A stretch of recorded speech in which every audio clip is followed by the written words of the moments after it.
Hi, I'm Louis Paul. This is the Colors of Prog, Season 5, Episode 19. We're getting pretty much near to the end of this season, but there's a couple things I wanted to talk about. And one of the things was I'm tentatively calling this a sampling of Italian crime, horror, and thriller soundtracks and composers. This is way too much to discuss, but I'll generalize and briefly mention some of them. Now, while there have been many Italian composers who have contributed to scores of movies throughout the decades, few are as much a nearly household name as the incredibly prolific Ennio Morricone. While at some point in time I'd like to tackle at least some of his music, but just imagining the scope of such a project at this moment seems daunting. But alas, I am not really discussing Morricone this time out, but I will be in the future. I mentioned him in the past.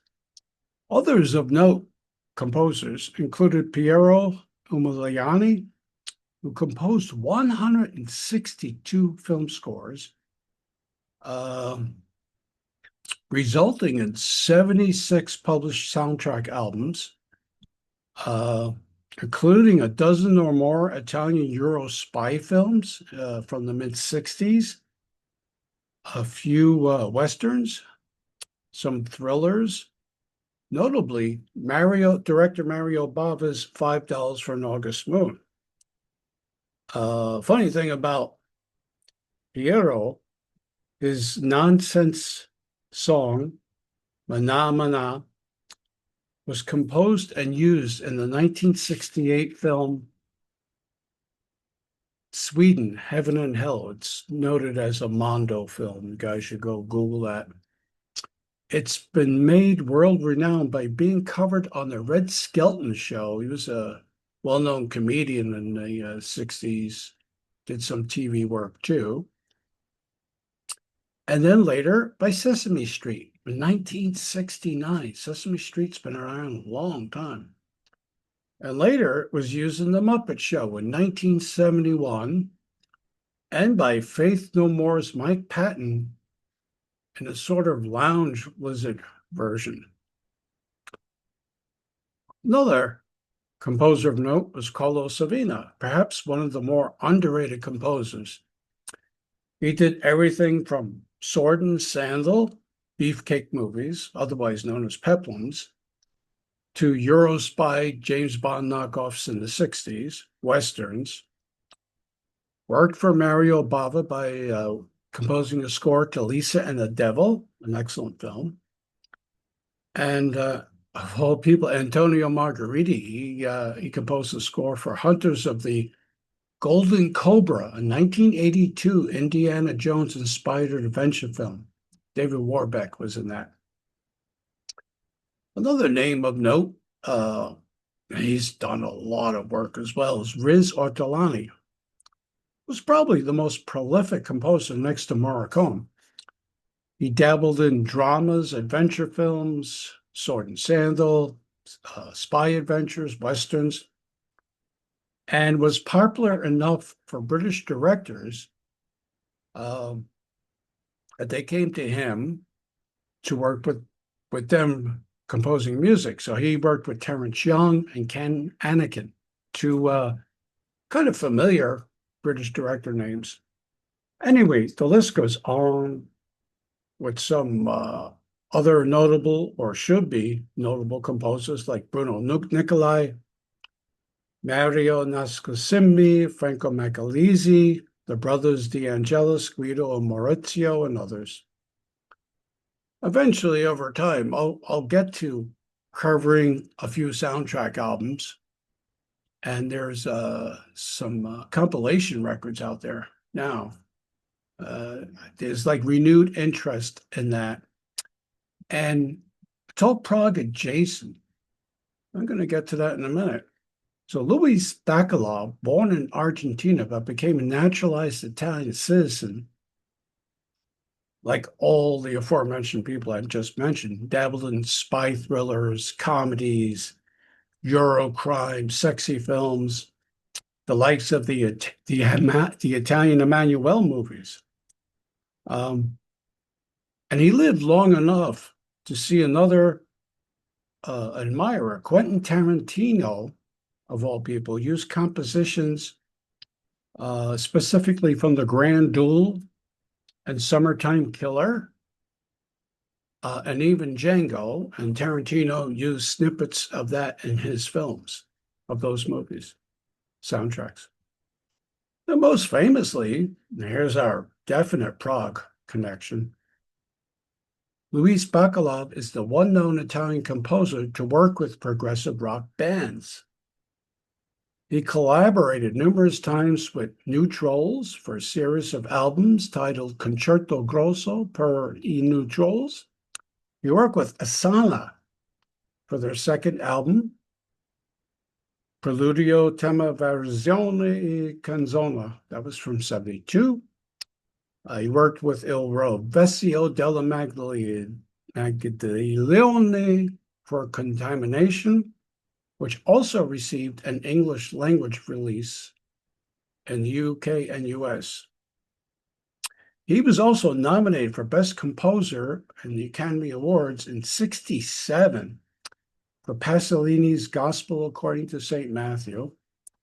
And Bacalov was very prolific. He won an Oscar in 94 for Il Postino, The Postman.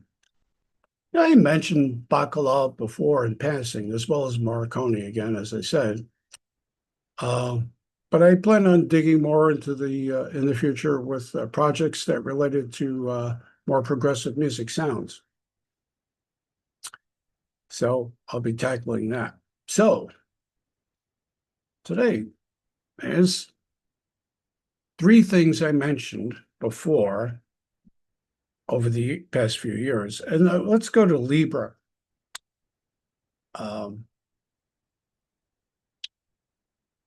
So Libra was a band. For the sake of brevity, it was a five-man band and released their debut album, Musica e Parole, in 1975. And they were signed to the Motown label. Yes, the Motown label. Probably in a way to imitate what the Manticore label did with signing other Italian bands like Banco, PFM, and those were pretty successful for a time before Manticore collapsed.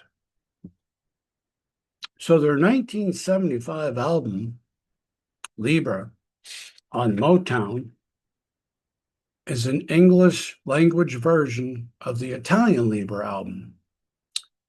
So they recorded one more, 1976's Winter's Day Nightmare, also released on Motown. And there was a slight band change by then. None other than Walter Martino from Goblin joined the band as a drummer.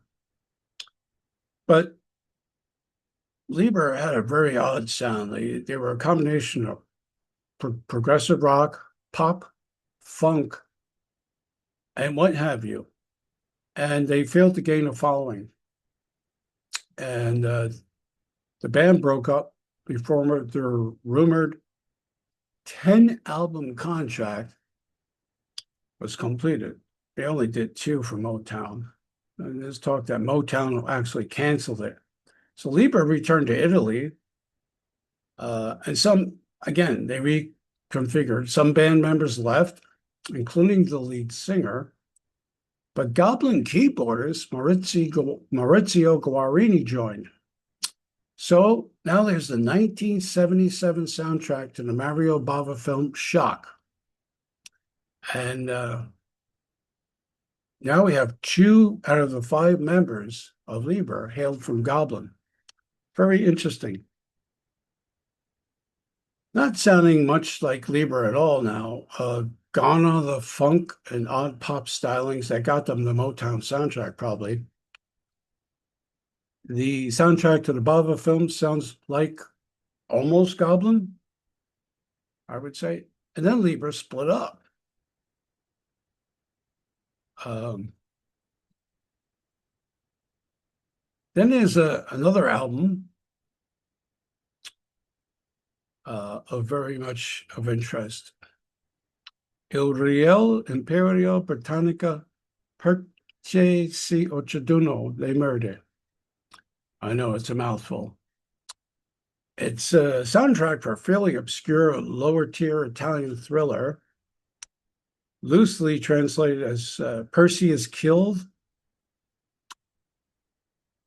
And it's about a bourgeois hypocrite who falls deep into a miasma of satanic cult, drug addiction. Its redeeming quality visually is it stars cult actress Leonora Fani.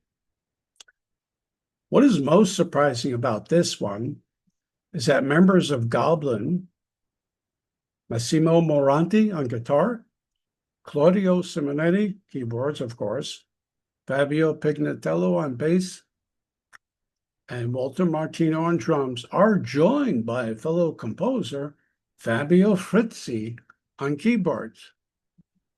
A credits omission corrected his involvement on later releases, but earlier releases didn't mention Frizzi. So that's a curious thing. And another odd point there, even original Cherry 5, which is pre-Goblin, singer Tony Tarantini contributes a vocal. Now, the second side of the soundtrack album are orchestral cues credited to Willy Brezza, a music conductor of lesser note, who worked on a good number of Italian westerns, but also wrote the score for a handful before chiefly writing the music for a number of Bruno Corbucci films, including Zombie Adventures and the odd police thriller, like A Cop and Drag with Thomas Millian from '84. Pardon me. Which brings us to Trans Europa Express. This is a real strange one. They were a one-off band assembled for director Antonio Beato's thriller A Cat with the Jade Eyes, also known as Watch Me When I Kill. It's a lesser thriller in the Dario Argento style, but it's not bad.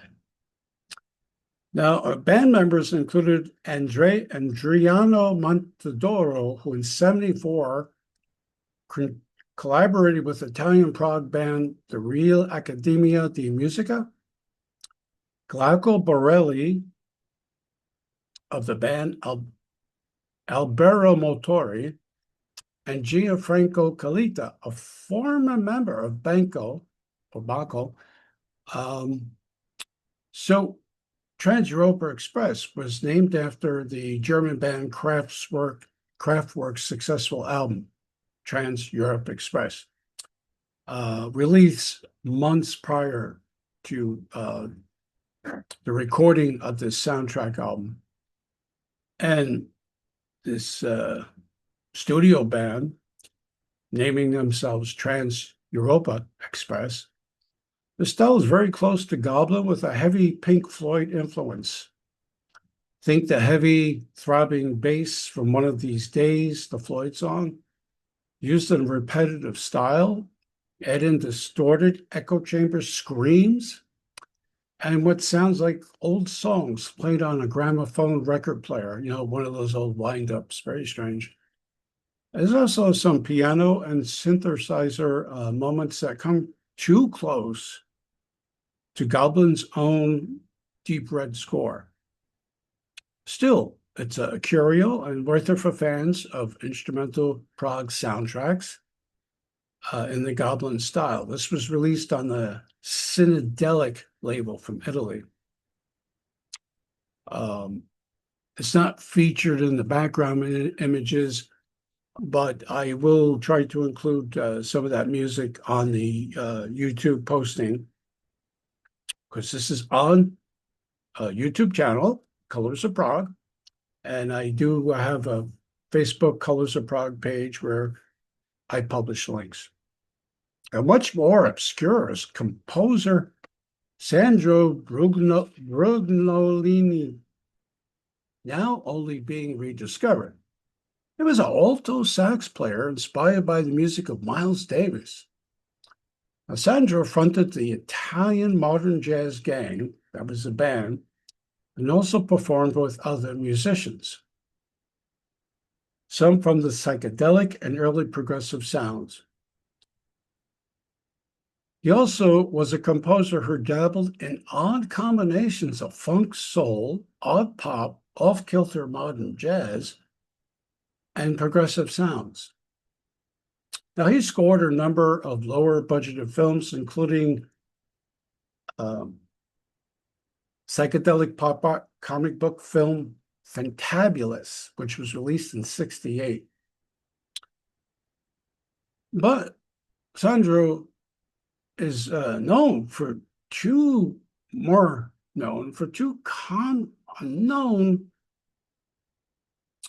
strange, unknown lounge music albums, Overground and Underground, both of them from '69-'70. And then there was Superground, recently reissued in 2019, and that was recorded in July '69 and November '70. Thing with these albums, these lounge music albums, according to the composer, they were influenced by the Manson killings. Okay. The man with the mirrored glasses, which is above my shoulder, is Brugnolini's no less eclectic score to a two-part thriller for Italy's RAI television network. Now, the film of note was directed by Mariano Foglietti, who co-wrote the story to Four Flies on Grey Velvet, the Dario Argento film. Now, he's credited, Foglietti is credited with co-writing the story with Luigi Cozzi and Dario Argento. This is one strange score. It mixes urban funk, typical of blaxploitation movies of the period, jazz, rock, classical, and symphonic prog. It was reissued in 2022 on the Ready Editions label. It's REDI from Italy. So if you see this, L'Uomo dagli occhiali specchio, the man with the mirrored glasses, might be worth you picking up and digging into. Also, if you have the patience, this Trans Europa Express, I recommend the Goblin fans, those who appreciate that music, and just be forewarned, it's a real strange going bit of music. Now, Lieber, well, they're a strange band. They were all over the place. Somehow got a Motown label contract, but Shock is very interesting soundtrack, and it might be of note to, again, people like that instrumental, like Goblin sound. And so that's pretty much the show for today. But as I mentioned, I will be covering in the future a lot of these composers I had spoken about and mentioned today. So I hope you enjoyed the show. It's Colors of Prog. Have a great one.